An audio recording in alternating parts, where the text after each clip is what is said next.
Vamos começar nosso banco de depoimentos de história oral do design brasileiro com a professora Eliana Formiga.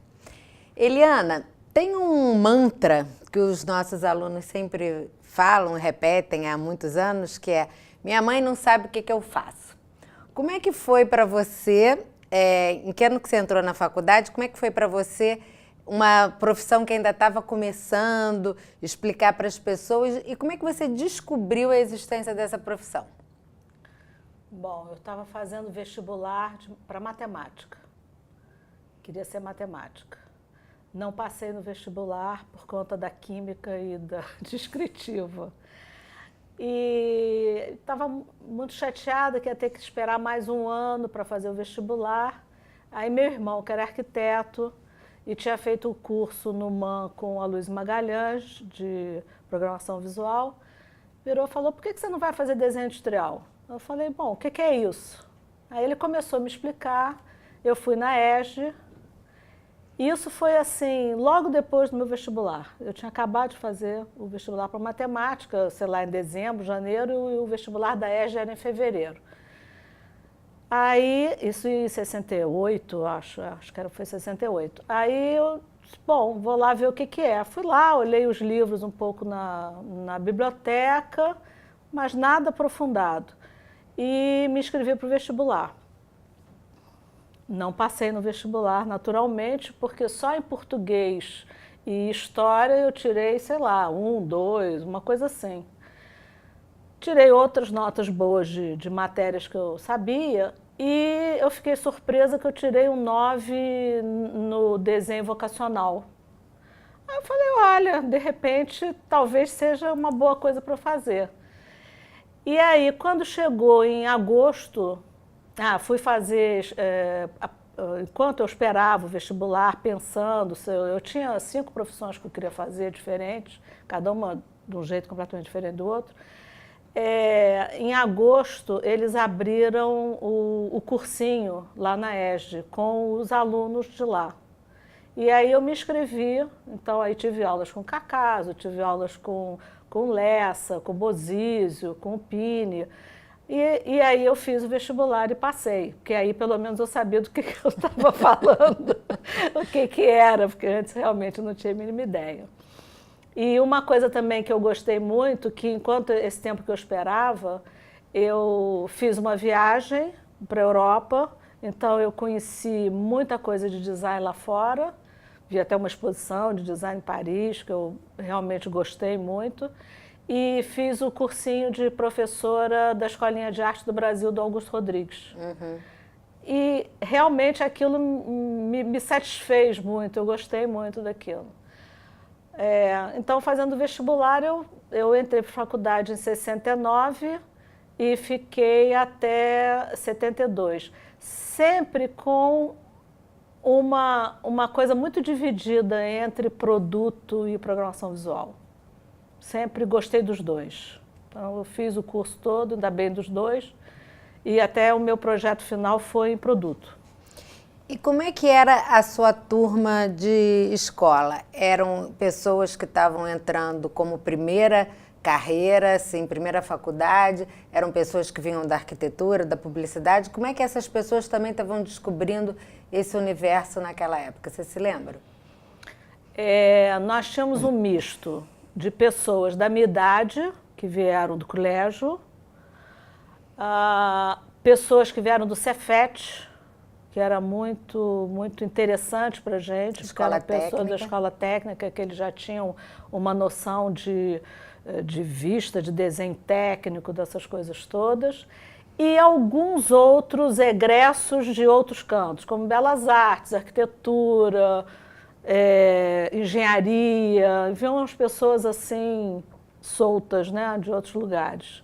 Então, mas eu acho que a nossa turma talvez tenha sido a primeira que tenha tido um número maior de pessoas novas, mais novas. Você se lembra quantos alunos tinham a sua turma? Nós éramos 30, eu acho. 30, formaram a turma.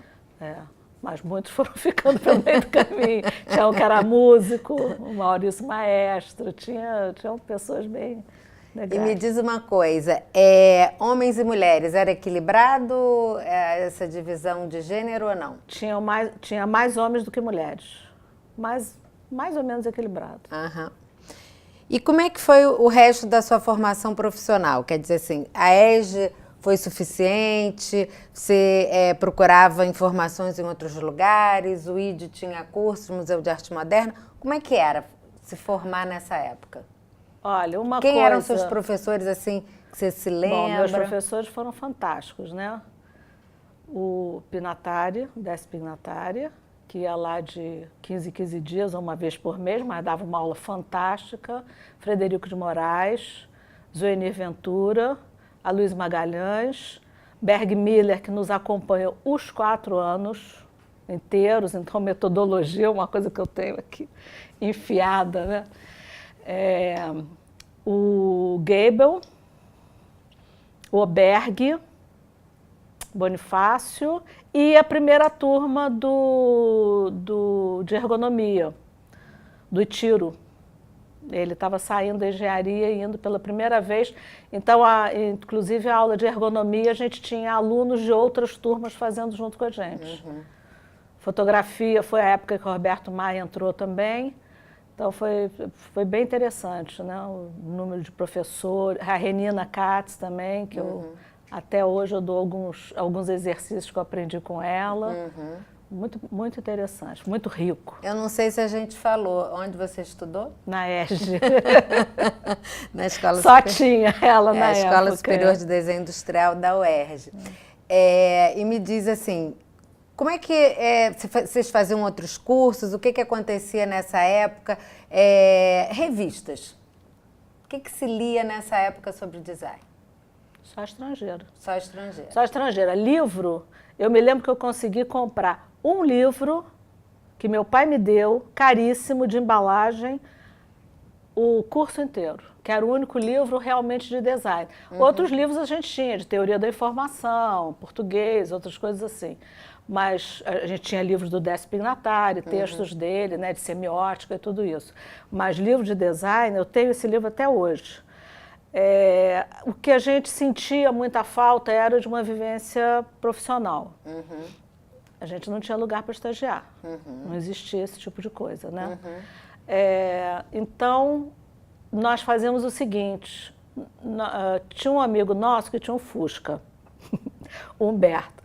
Nós éramos 5, nos reuníamos e cada vez a gente ia visitar um lugar, uma fábrica, alguma coisa assim, por nossa livre e espontânea vontade. Eu me lembro que uma vez nós fomos visitar a fábrica da Anatom, sabe, de colchões, que estavam fazendo móveis, que tinha um rapaz da ESG que estava fazendo móveis lá. Nós fomos visitar. Outro dia a gente ia visitar uma gráfica. Outro dia a gente ia para um outro lugar. E tudo a gente que organizava e a gente que ia. Não tinha professor que levasse, nada disso. E como é que era assim, preocupante? O Volner também foi meu professor também. Era preocupante saber assim, não tem muito onde estagiar, onde a gente vai trabalhar, isso era uma coisa preocupante ou parecia que o mercado estava se abrindo? Como é que era isso? Não, a gente entendia que a gente, para conseguir um trabalho, a gente tinha que educar o cliente, né? Então, a gente já tinha alguns exemplos de pessoas como a Luísio, que conseguia já trabalhos importantes na área, Goebel e Berg Miller trabalhavam com a Escriba, tinha o Michel Arnaud, que veio de São Paulo até dar uma aula para a gente sobre móveis. Então, mais ou menos, o universo que a gente tinha era ou marca ou móveis. Era basicamente isso. No final da faculdade, o Humberto e um outro colega, o Sérgio, conseguiram um estágio na Ciferal, já que eles tinham vindo do Cefet. Então, eles conseguiram um estágio na Ciferal. Já foi assim um universo que se abriu na nossa frente. Puxa, alguém pode nos contratar.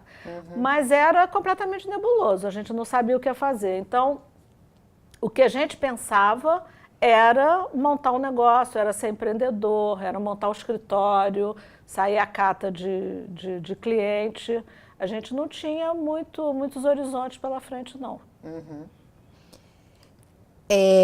Você chegou a estagiar em algum lugar? Eu estagiei no escritório do meu irmão, que era em sociedade com o Roberto Maia, onde tinha lá arquitetura, design e fotografia e cinema. Então, eu, por exemplo, foi o primeiro lugar que eu fiz uma arte final. Eu nunca tinha feito uma arte final. Durante a faculdade toda, eu não fiz uma arte final. Nunca montei uma arte final, só fazia layout. Então, foi o primeiro lugar que eu vi como é que ia para a gráfica, como é que pedia a fotocomposição, fotoletra, e ia para tipografia, pedia o texto montado em tipografia, em vários corpos, em várias fontes, para poder colocar, para fazer layout, para depois colocar na arte final. Quer dizer, era um mundo completamente diferente. Foi uma arte final de quê, a sua primeira arte final? Foi um catálogo que estavam fazendo para a Eberle, lá de Porto Alegre.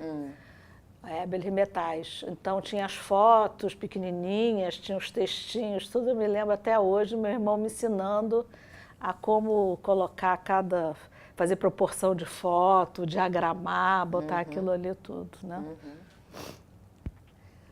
Vamos fazer um intervalo e gostaria de saber que música você quer ouvir no intervalo.